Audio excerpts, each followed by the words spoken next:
Hey everybody, it's Lon.TV, and we're taking a look today at the Blu Life One X2. This is a $199 unlocked smartphone that is actually coming pretty well equipped for the price, and we'll be putting it through its paces here in just a second. But I do want to mention, in the interest of full disclosure, that Blu provided this to the channel free of charge. We'll be giving this one away in a couple of weeks, so definitely subscribe and stay tuned for news on that. But all the opinions you're about to hear are my own. No one is paying for this review, and no one is reviewing this content before it is posted. So let's get into the hardware here, and then we will do some of our usual real-world tests on this thing. So this is a 1920 by 1280 display, so a little better than 1080p. That gives you 423 pixels per inch. IPS with pretty decent viewing angles on here, nice and bright and very sharp to look at. I've often said that 1080p or thereabouts is probably the best resolution for a 5.2-inch phone like this one, so it looks really, really nice on here. Qualcomm Snapdragon 430 with an Adreno 505 GPU on board, so it's not the fastest phone you can buy, but it's also not the most expensive phone you can buy, and as you'll see in a few minutes,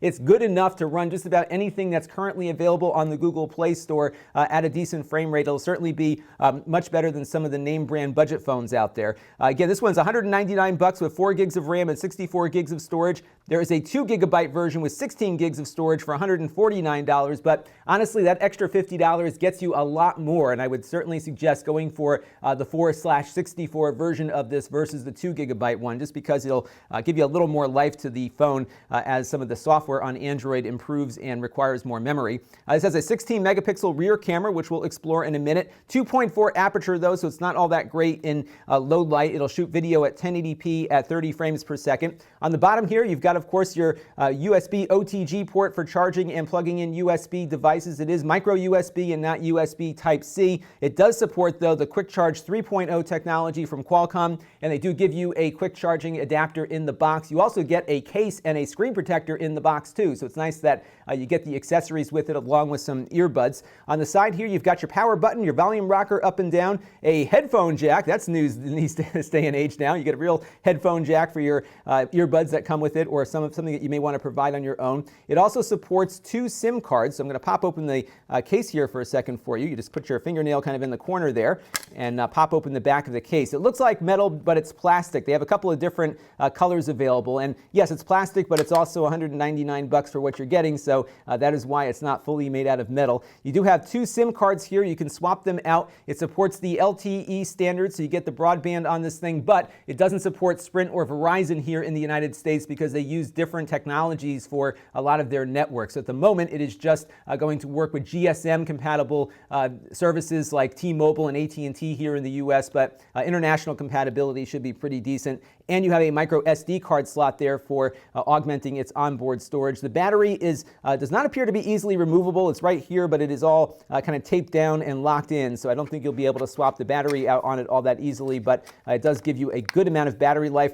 I often hate to give you an estimate of battery life on a phone. I like to go with all day, and this one kind of achieves that. You can get through a work day if you're not killing the phone too heavily, but if you're in a weak area where you don't get a very good signal, or you're doing a lot of games or movie watching on it, that will certainly impact the battery life. But if you are using it kind of in a casual way, I'm sure you could get through most of a work day, and if not a little more. And there's a fingerprint sensor here at the bottom. It's capacitive, so you just have to put your finger on top of it and it will unlock. It does unlock very quickly, so it's not too much of a wait when you're using the fingerprint sensor, and that is my preferred way of locking phones down these days, so that works pretty nicely. You get an 8 megapixel camera here on the front along with a small flash, and again that 16 megapixel camera on the back. The image quality is okay on it. It's not terrific, but it's good enough, I think, for a lot of folks who are not expecting all that much from the camera. There is a lot of good sharpness and detail in the photographs, and provided the lighting is good, you will get a good shot. I did find the dynamic range to be a little tricky on it, so when I was outside at a sunset, I wasn't getting that nice deep range of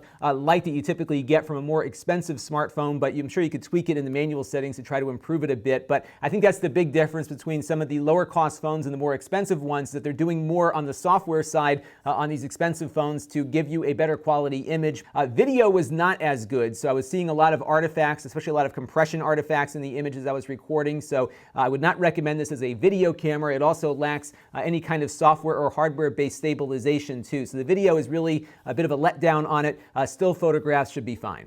Now, this phone does a very nice job on multimedia tasks. I've been playing around with some 1080p 60 video from my YouTube channel, and as you can see here, it runs very, very smoothly. No issues there. It does not have wireless AC built in, but it does have wireless N, so it's going to run on the 2.4 gigahertz Wi-Fi networks. That seems to be doing just fine, so I'm quite pleased with that. I'm also just quite pleased by how well it performs. It really is very snappy and responsive as you're moving around to different things. It also games pretty well too, so I got a couple of games loaded up here. We'll go over to Goat Simulator first, and one of the nice things about having 4 gigabytes of RAM on the phone is that these apps can kind of sit in the background without having to reload. So Goat Simulator on lower memory machines often has to be reloaded when you pop out of it. This one's been sitting here in the background waiting for us, no problems there. It seems to be running at a decent frame rate too, so no problems with that. We'll pop out of here real quick and go over to Minecraft maybe and see how that's working. So we'll pop that open. Again, no worries about having to reload the game. I can jump right back in where I was, and even Minecraft here is running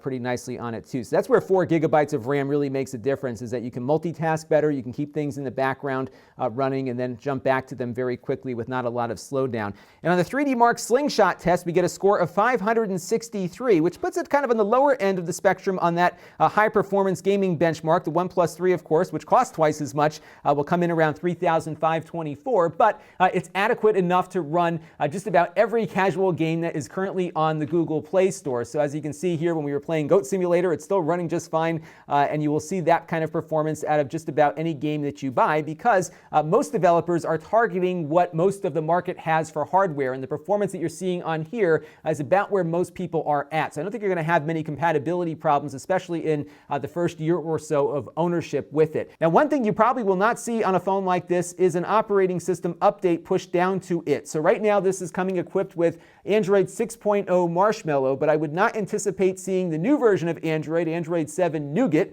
which just came out a few weeks ago. You probably will not see that getting pushed down to this phone. It's just the nature of the low-cost handset market, is that they don't often get the new version of the operating system. 6.0 is going to be fine for a while, but just keep in mind you likely will not get the latest and greatest features from Google as they update their operating system. You'll probably have to buy a new piece of hardware. And I would imagine when you buy a new phone maybe 2 years from now, you'll probably get that with 7, and 8 will probably have just come out. So these tend to lag a little behind the latest operating system updates, but Android 6 is certainly fine for the time being. And for $200, this is actually a pretty good deal, and I wouldn't expect to get a lot of ongoing software support from it. I really like the screen here. Nice, crisp, clear display with a Gorilla Glass around the front of it. Feels like a pretty well-built phone, and something that is very good for people that don't need the super flagship phone but want a decent, usable smartphone. I think you could probably get a good amount of life out of this thing, and I would recommend it for someone looking for a good deal. This is Lon.TV. Thanks for watching. This channel is brought to you by my Patreon supporters. If you want to help the channel, you can by contributing as little as $1 a month.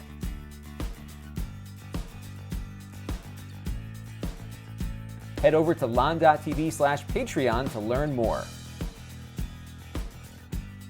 And don't forget to subscribe. Visit Lon.TV/S.